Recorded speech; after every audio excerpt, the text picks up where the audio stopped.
Absa Diouf maa ngi dëkk Saint-Louis di souhaité Aïda Samb naa ko happy birthday dundal yàgg fii lool te wér baat bi wér lool dañuy bégal yàgg fi di ñu bégal yàgg fi di la bégal tànk.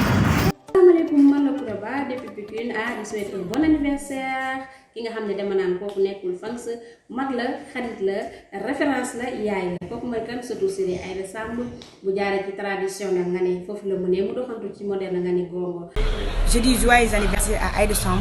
la reine de la musique traditionnelle.